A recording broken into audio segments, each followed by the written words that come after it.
Shalom Bapak Ibu yang dikasihi Tuhan.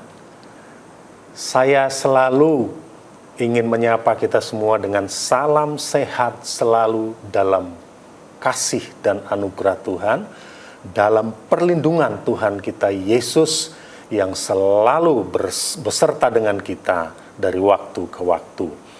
Saat ini kita berada di bulan Agustus, yang mana kita tahu sebagian besar masyarakat Indonesia menyebutnya sebagai bulan kemerdekaan, di mana bangsa kita sekali lagi diberikan kesempatan untuk memperingati hari kemerdekaan yang telah diraih oleh para pejuang yang telah mendahului kita.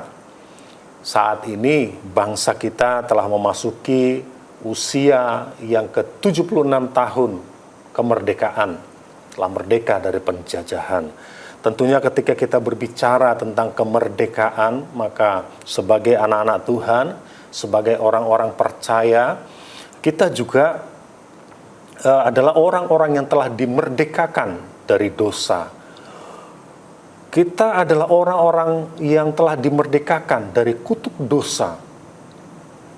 Dan kita tahu melalui pengorbanan Yesus di atas kayu salib, segala bentuk kutuk telah Dia tanggung, dan bahkan sakit penyakit kita juga telah Dia tanggung. Dan kita patut bersyukur oleh karena kasih karunia Tuhan kita dimerdekakan dari kutuk dosa. Nah, kita juga teringat bicara tentang kemerdekaan dari kutuk ini.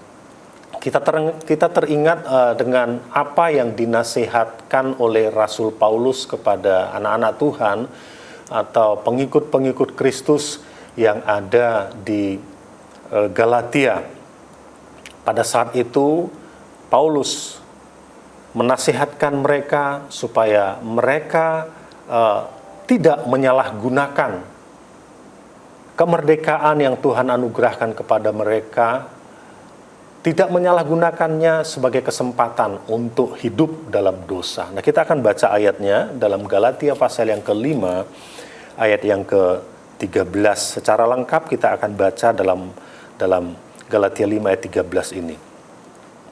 Saudara-saudara, memang kamu telah dipanggil untuk merdeka, tetapi janganlah kamu mempergunakan kemerdekaan itu sebagai kesempatan untuk kehidupan dalam dosa, melainkan layanilah seorang akan yang lain oleh kasih.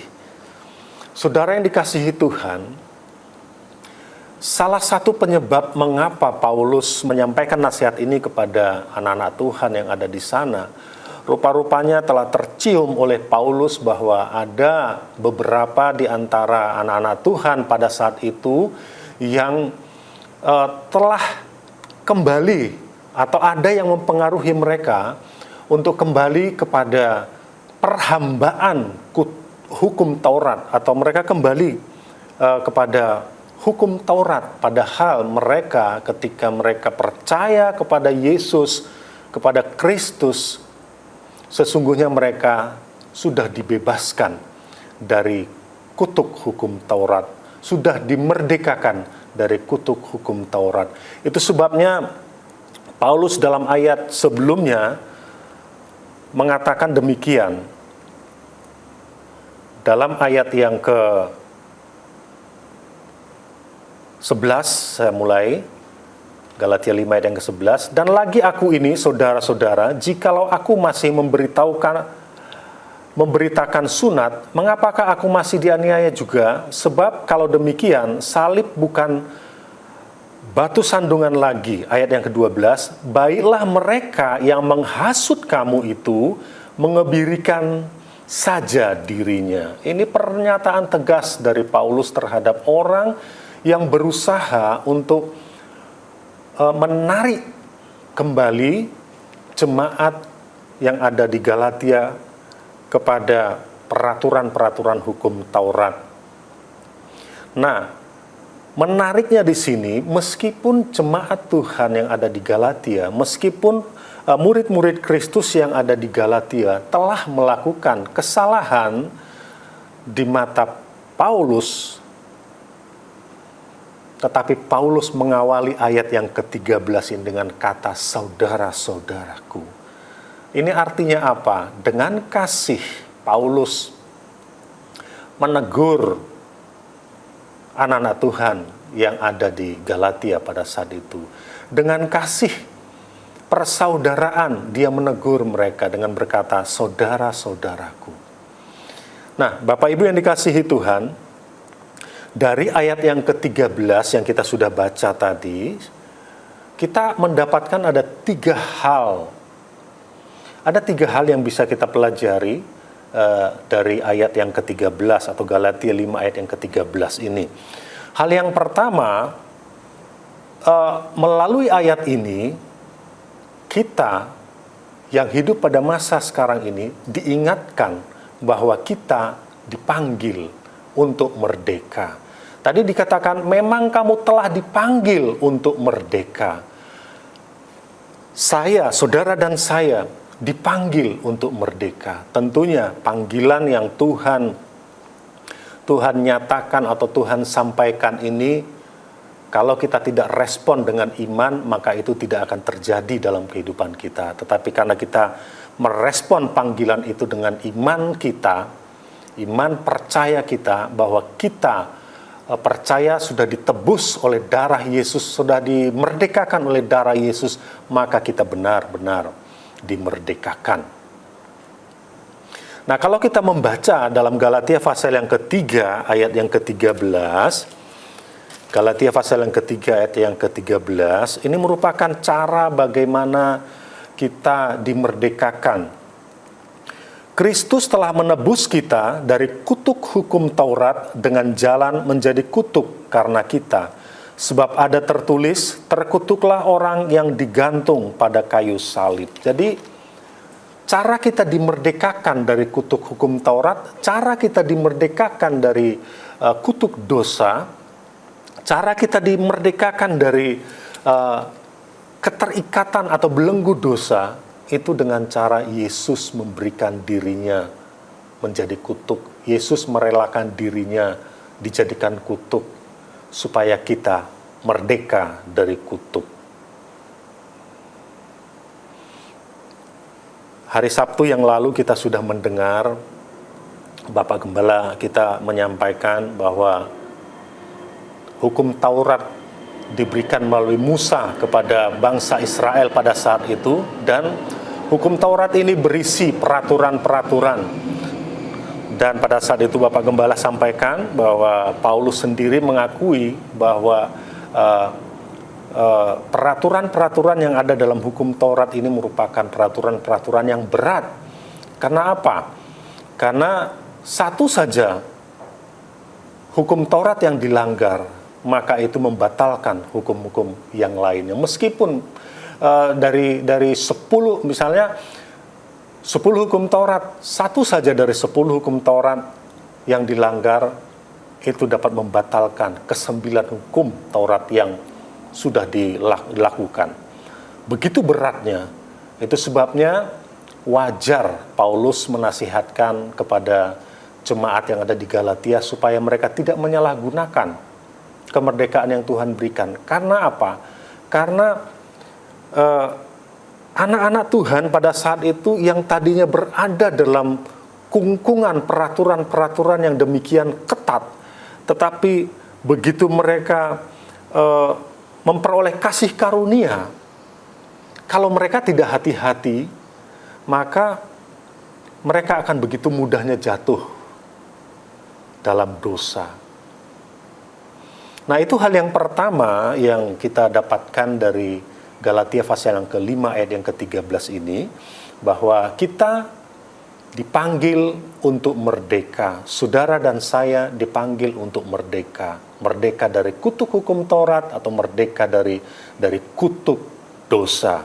Kemudian poin yang kedua atau hal yang kedua yang kita bisa lihat dalam Galatia 5 ayat yang ke-13 ini adalah seperti apa yang Paulus katakan tadi.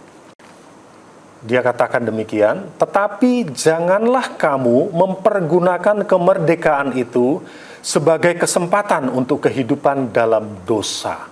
Jangan mempergunakan, atau hal yang kedua, jangan menyalahgunakan kemerdekaan itu sebagai kesempatan untuk hidup dalam dosa. Saudara yang dikasihi Tuhan, ada orang yang menganggap bahwa ketika dia hidup dalam kasih karunia Tuhan, dia menganggap bahwa Tuhan itu Maha Pengampun. Lantas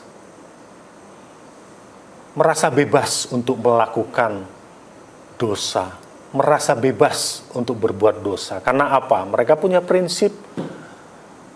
Dia pikir seperti ini, toh ketika saya datang minta ampun kepada Tuhan, Tuhan pasti mengampuni. Besok berbuat dosa lagi. Dalam pikirannya, toh Tuhan juga pasti akan mengampuni. Ini cara berpikir yang salah. Yang dimaksud dengan kita dimerdekakan dari kutuk dosa itu, kita hidup dalam kasih karunia Tuhan. Kasih karunia Tuhan penuh atas kehidupan kita, bukan berarti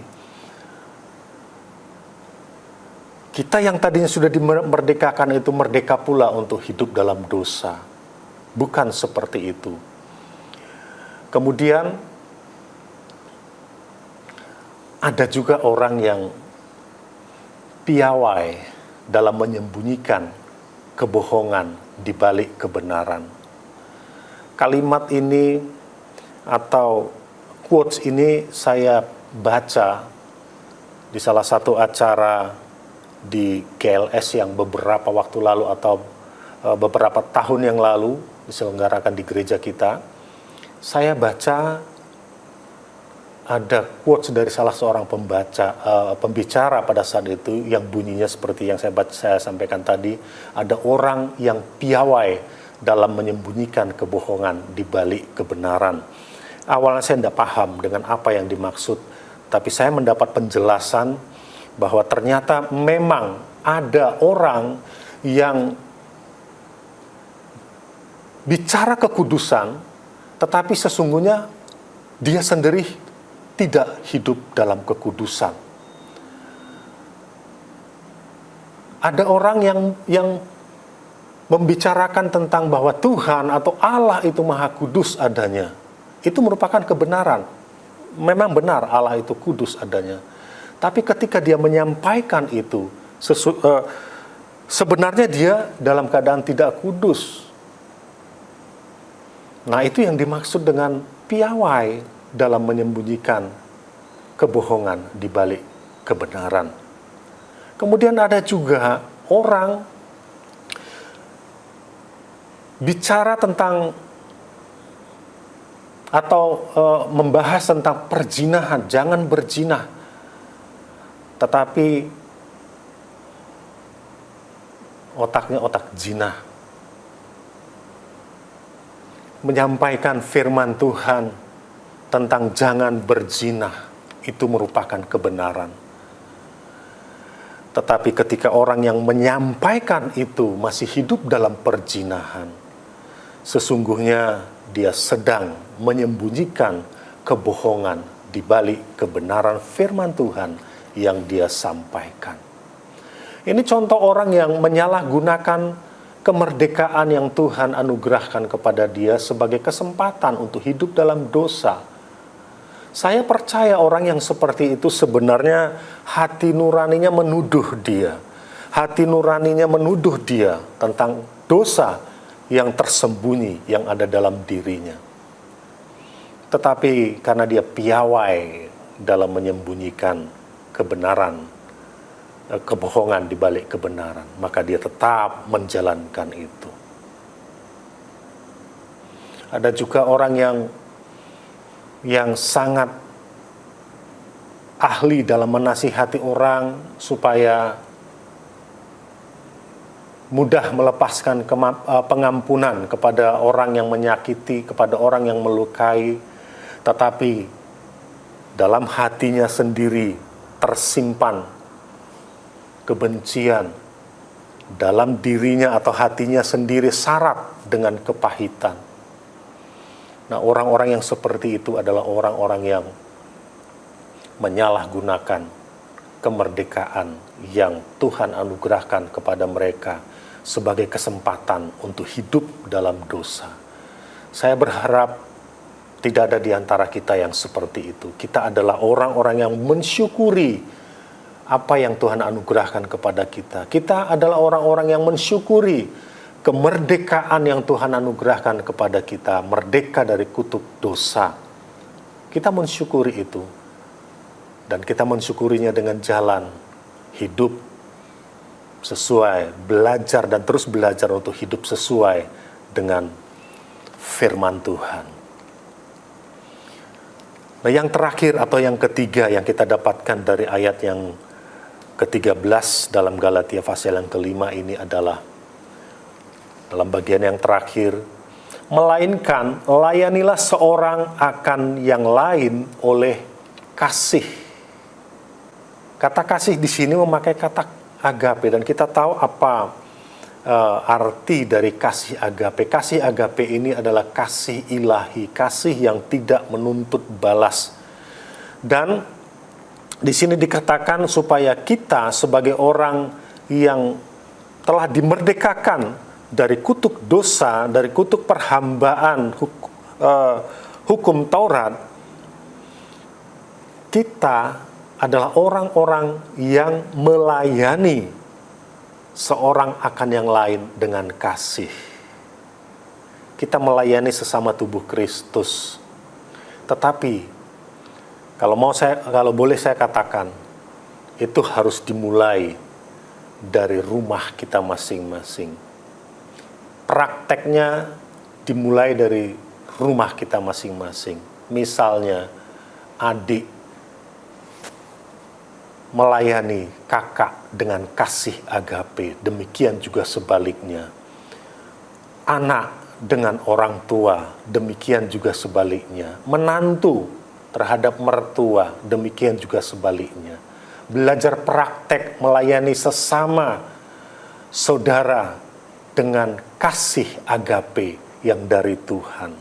Kemudian baru praktek kepada